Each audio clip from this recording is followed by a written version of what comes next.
No I worries. think we're recording now. So yeah, hey man, how's what's been going on in isolation? Not a great deal. Yeah, I've been pretty bored the last couple of weeks, but we start training back up on June 1st, so we'll be June able to get first. back into the swing of things pretty soon. But yeah, no, it's been tough. Fair. So I'm interested as a cricketer who plays for Victoria. Do you guys train pretty much all year round, or is there a break? Obviously, after the Shield season's done, how's it work? Well, this year we finished probably 3 weeks before we usually finish because the last two rounds got cancelled. But Yeah, we usually have probably end of March till pending your fitness. If you come back June 1st unfit, then you have to train right through June. yeah, If you come back June 1st and you're pretty fit, then they give you an extra month off. So it's not bad. um, it's not bad. Yeah, I've come back a couple of June 1st and not been that fit, so I've had to stay around for a little bit longer. But Yeah, a few of the other boys, yeah, tend to take a bit better care of themselves throughout the break and have a bit of time. Yeah. yeah. So you were in pretty good form before this season was went to a break, right? You scored a couple of centuries, hadn't you? Yeah, I scored some runs. I don't know if I was in the best form. I think both those, I scored 200s in a row, which was nice. But both Yeah. those games, I got dropped. I got dropped on 0 against Queensland and then Oh, really? dropped on 50 against New South Wales. So, yeah, I don't think my form was any better than what it had been. I think I was just luckier than a few innings that had gone before. So, yeah, it's a strange one like that. There have been times where I felt like I've been hitting the ball better and I've, had a better understanding of my game and just not been able to make a run. So, Yeah. yeah, cricket can be pretty funny like that. Yeah, I think cricket's probably the most ruthless sport out there because if you look at any other sport, you can make a mistake and still win the game. Whether in cricket, if you make one mistake, you're walking back to the shed, 8 or 9 times out of 10. 100%. Yeah, I think that's the part of the game that really entices me as well. That the challenge of having to be on your game for so long Yeah. can be enjoyable. And I think we sat around in the change rooms one day and spoke about how often we think we'd walk away from a game of cricket thinking that individually you played a good game. Yeah. And I reckon I might hover around at about 5 to 10% of the games I play in. I might walk away from that game going, "Yep, I played well today. I'm pretty happy with my performance." So, Yeah. yeah, it's really strange. It just keeps you coming back and wanting more and trying to prove yourself. But yeah, I think that's the challenge that stands out to a few people. Yeah. Has that been probably the biggest mental challenge, just trying to find that perfect game as a cricketer, I guess? Or Yeah, I think so. I think when you go up through the ranks, throughout my junior years and throughout school, I was probably one of the better players, and yeah. the team would sort of rely on you to make runs. But when you progress, and when I first got introduced into Victoria, it was more about just going out there and playing a role, Yeah. and that might have been getting 30 off 100 balls and wearing the shine off for someone else. So I think your appreciation of what your good game has to change. Yeah. For me, it used to be making 100 and doing things like that. But yeah, when you got match winners like Maxwell and Finch and these sort of guys in your team, sometimes it just goes to setting a platform and hopefully that can go a long way to winning the game. Yeah, no, I think you're speaking of Maxwell and Finch, you're part of an elite setup down there at Victoria and as well, I think the Melbourne Stars, you're around some big names, Maxwell, Finch, Hanscom, I think Stoinis he's part of the Stars as well. So what's it like being around those guys who, are considered, top elite Australian cricketers and are pretty much at the peak of especially Maxwell and Stoinis after their last Big Bash season, which was incredible. Yeah, it's good.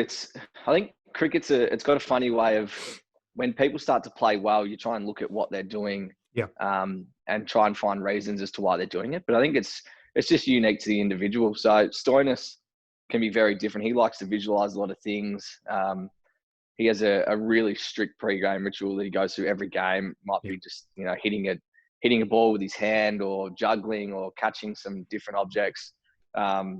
Maxi's a bit different. Maxi just likes going in the nets, and from ball one, he just starts slogging and hitting it hard. So yeah, I think when I first started playing, I looked at these guys and thought that's exactly why they did well, and then tried to copy everything that everyone did.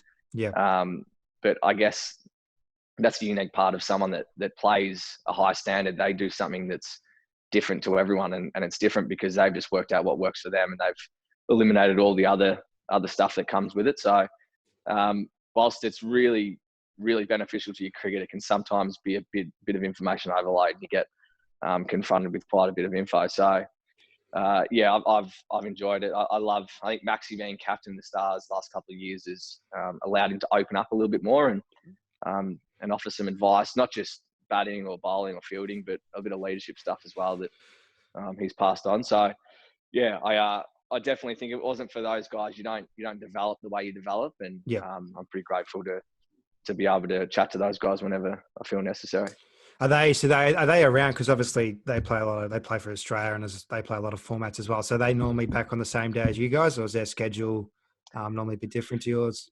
Yeah, theirs is a bit different to ours, I reckon. Yeah. Last year, it was probably just the sort of the young, up and coming Victorian players, and then a few consistent Shield players that come back early on. And Yeah. nowadays, with all the cricket that's going on, blokes are away. They're in England. They're in the West Indies. They're in Sri Lanka. They're playing Yeah. 2020 comps. So there's all sorts of stuff, but I think that's what makes cricket pretty unique to any other sport. We can not see guys for 6, 7, 8 months, and then they can pop up 2 days before a Shield match, and all of a sudden you're best mates again, and you're straight back into the thick of things. So Yeah, that's true. Actually, um, yeah.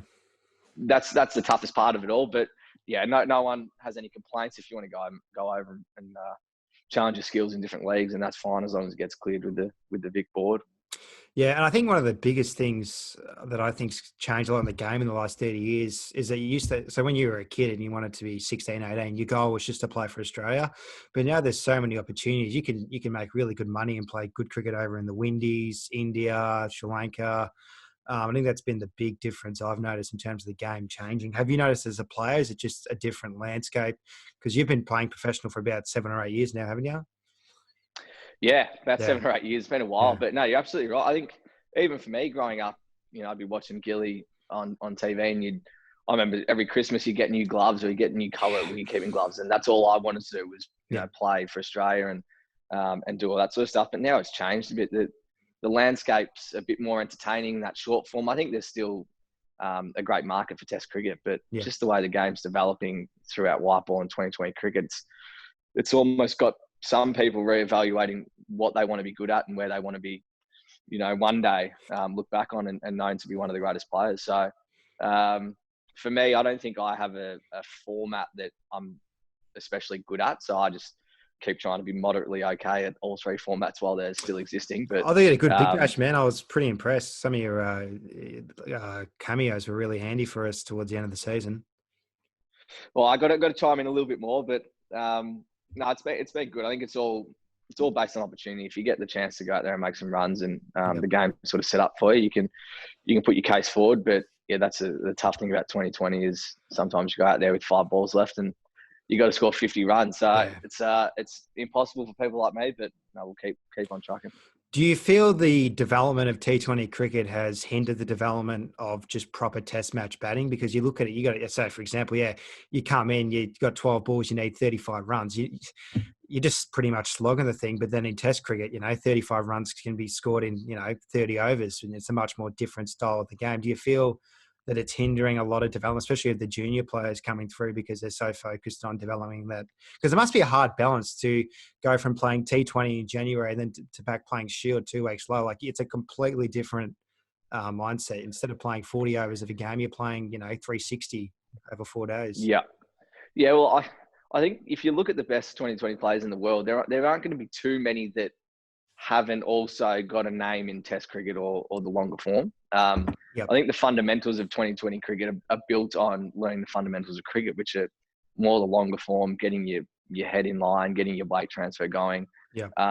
So to do that, I think if you look around at kids now, they're trying to play reverse sweeps and they're trying to play scoops and slogs and everything like that. I still think there is an element of the fundamentals in those though. So you still need to be getting into the right positions to hit any ball. Yeah. But I guess the old-fashioned block, I remember standing around the backyard and playing against my brothers, and we'd just play test matches, and you'd bat for as long as you can. But I assume now it's go out into the backyard and just smack the ball over the fence and have a bucket of balls. I remember when I was a kid, I used to put a ball in a sock and get a screw and screw it to the Ravanda and just practice the forward defense for 3-4 hours every day. Yeah, just the alignments. So and now exactly. I speak to kids and they're talking about hitting the ball to the park, and then it's just it's amazing how the game's changed so much, even in 10 years. Like everyone talks about World Series, cricket changing the game, T20 World Cups, the Big Bash has just changed the game as well. You know, you've got kids playing Milo cricket, you know, in high numbers now, which is really good to see. But then obviously certain aspects of the game are being impacted. So it's just it's a fascinating. It's very interesting where the game's going. So because you look at, did you go to the MCG for the Women's World Cup I final? did. Yeah, Yeah. I did go. I went and watched that, and that was fantastic. And we've sort of had a front row seat to. I understand that women's cricket's been going for a long time, but yeah, just in the sort of the immediate, probably the last 5 years, yeah, we've really been around that development of the girls and how far they've come. And I know there's some people give them a bit of stick for whatever reason they want to, but the development they're making, and just the access to the ability of the girls to now go out and express themselves in front of huge crowds is unreal. yeah, And yeah, I think if you looked at the way the men's game's developed over the 10 years to the females, yeah, they'd be just absolutely smashing us in yeah. development. So yeah, I think it's a strange one, but it's just great to see everyone getting out and having a go. And whether you want to slog, whether you want to block, it doesn't really matter as long as you've got a cricket bat in your hand and you're doing something that's a positive. Yeah, well, see, like the attraction of that game for me, a lot of people I was talking to afterwards say I would happily pay $30 to see Alyssa Healy bat again because she was just smacking the thing and playing some beautiful shots. So yeah, it was Bloody a hell. great night. So yeah, Katy Perry I think was performing as well. So but 10 years ago, Katy Perry was there. Yep. yeah, That was great. I was hanging around after that. It was good. So 10 years ago, if someone had said that, you would have laughed thinking that's not a chance. But it's just amazing how marketing and just talent as well. And that team as well have been on a great run like the last 5 or 6 years. And they'll probably go down as one of the best Australian sports teams of all time, really. Yeah, well, so they should. And I think that comes with Cricket Australia invested a lot of money and allowed these girls to take on full-time roles and just enhance their skills. And I think the men have been given an opportunity for ages to, pick that one job and become really good at it. But the girls have had to balance, so many different parts of their life with being sports people. So yeah, it's really great to see that they're reaping the rewards of some really hard work. What's so let's talk a bit about your upbringing because I know you played. I was reading something. You played played a bit of footy growing up, didn't you? Because I saw something. You Oakley Cannon. Yeah, no, I was at Oakley Chargers back in Yeah. the day. Sorry, Chargers. Yeah. So Oakley Chargers. I had two older brothers who went through the TAC system as well. So Yeah. yeah, I love my footy. Played at Caulfield Grammar, which was a private school, so I had to balance those two together. But Yeah. I think that's been the hardest part of playing cricket full time is that you can't play any other sports. Yeah. And dropping footy, that was probably my one love. That was pretty difficult, but yeah, it's just something you have to do, isn't it? So